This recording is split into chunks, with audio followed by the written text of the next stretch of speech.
Max Park a réussi à résoudre le casse-tête le plus connu du monde, le Rubik's Cube, en à peine 3 secondes.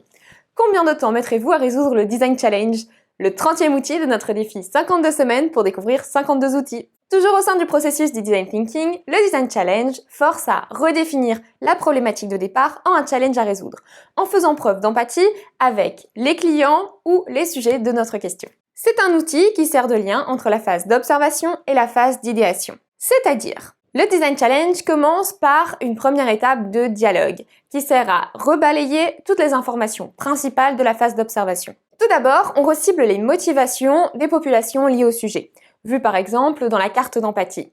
Puis chacun réfléchit aux peurs, douleurs, besoins, attentes et souhaits liés au sujet. On enchaîne par un moment de partage et une recherche de conclusion. Quelles sont les idées principales qui en ressortent ? Si nous reprenons l'exemple de Françoise, nous avions décelé que ses motivations profondes étaient le budget, la sécurité et la tranquillité mentale. Deuxièmement, on résume alors la problématique en un challenge à résoudre avec le modèle de la user story. Qui, quoi, pourquoi. Cette étape peut se faire en sous-groupe ou individuellement, avant de partager tous ensemble et de confronter les idées afin d'obtenir une unique phrase finale. Par exemple, sur notre problématique « Comment améliorer la mobilité des femmes seules en ville ?», notre challenge pourrait être de créer le mode de transport qui apporte sécurité et tranquillité mentale aux femmes. Et troisièmement, sur la base du challenge, il est possible de lancer un premier tour d'idées qui permettrait d'y répondre. Mais pourquoi utiliser le Design Challenge au sein du processus du Design Thinking ?